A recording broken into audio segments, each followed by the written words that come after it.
My wife is really expanding her stained glass business, and I want to do everything I can to promote her and try to help her have the space she needs. She can't do this work inside because stained glass can be quite dangerous to just have loose stained glass bits running around in your house because it's glass and it'll be shattered glass. And essentially, I want to give her her own workspace out here in the shed. So where I used to melt my metal, my crucibles and furnaces and all my belongings, I'm packing them up and giving her all the space she could ever want, which gives me the opportunity to bring my bullion bars inside and put them on display where I'll be able to see them at any time. They'll be right side, and I'm actually excited for that. So I'll be able to take the raw, unfinished, metal projects I have, clean them up, redo them, and when they're finished, I'll bring them inside and they'll be on display. So I'd love to show you all that when I do get it all finished. But today what I'm going to do is take some of these copper bullion bars, clean them up so I can bring them inside, put them in my inside display case, and just show you how much more beautiful they are once I start polishing. So right now I'm using my grinder with the sander head because I didn't have a wire brush that would fit my grinder.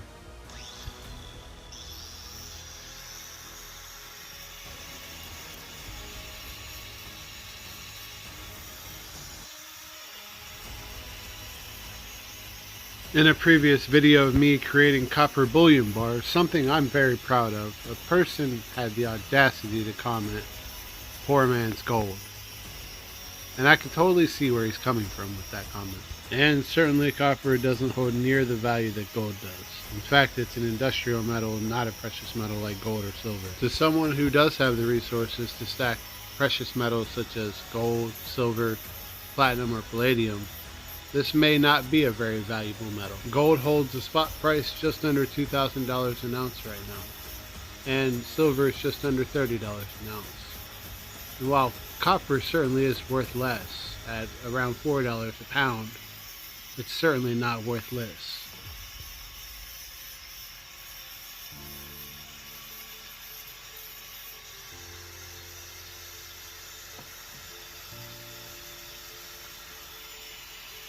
But consider, all precious metals don't move at the same pace. It's all based on their demand. You can look at something called the gold to silver aspect ratio, which monitors the difference in price between gold and silver. But consider this, if I hold on to 1,000 pounds of copper, and I only spent $4,000 to get that much copper. If the industrial demand of copper with the EVs and solar panels and electronics, and the fact that copper is a limited resource and mining regulations have gotten stiffer over the years, and copper achieves a $10 per pound cost, then I will 2.5x my money. And that's only at $10 a pound. That's still affordable for people to use it in manufacturing, and they probably won't bother looking for alternatives just yet. I mean, we've already memorized and mastered the entire periodic table, and there's no metal that does exactly what copper does. Certainly not with the abundance that copper has. So silver may be better at doing some things than copper, but there's not the same abundance, which is why silver is a precious metal and copper is an industrial metal. And the more that I work with copper, the more I became aware that there's no metal like copper. You see, silver, I can create a silver bar out of aluminum, zinc, platinum, palladium, and various other things like steel. They all, when they're barred up, just look like silver bars. Only two metals are truly unique. That's gold and copper. And they have their own unique hues. And God made copper more abundant than gold, but it's still just as unique as gold ever would be.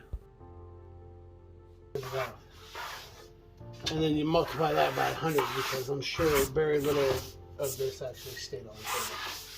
I can see it all back here. It's everywhere, but as you go, you learn. This is the first time I've ever sanded any of my bullion bars. I know a lot of people use like wire brushes, and that seems to work pretty good. But I didn't have a wire brush that would fit on my grinder, so I sanded.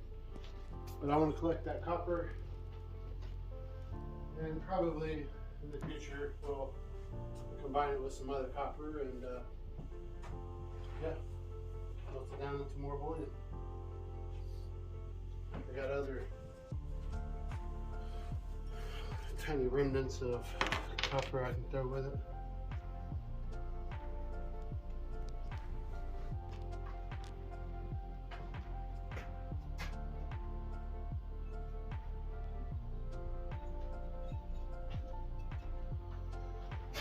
Unfortunately, I don't have anywhere to technically put all this, so I'll just try to keep it together like this. Put it in my ingot mold.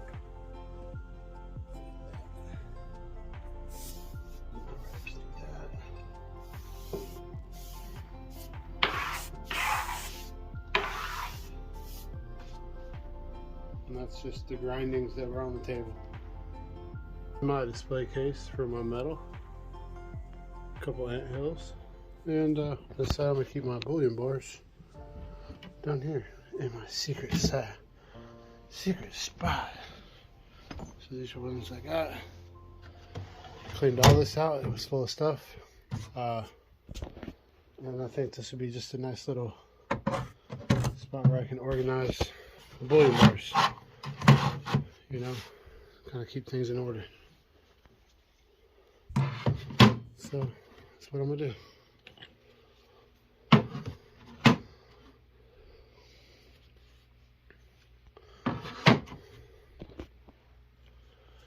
Obviously, I wish this was gold or even silver, but I'm still just saving up money right now and trying to pay off some bills. So I'm not able to invest as much as I want right now. But in the future, when I get myself out of debt, believe me, you're going to see a lot more silver, a lot more gold inside of my stacks of bullion. So that's what I got right now. This, you know, since the beginning of Crafted Metal channel, that's what I've accumulated in copper bullion bars. I have more copper stuff, but that's just the bullion bars part. Holy shit, that's heavy. Hopefully my whole dresser don't fall apart later.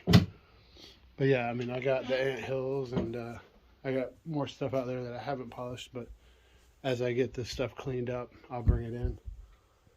And yeah, so I got more stuff over here, you know.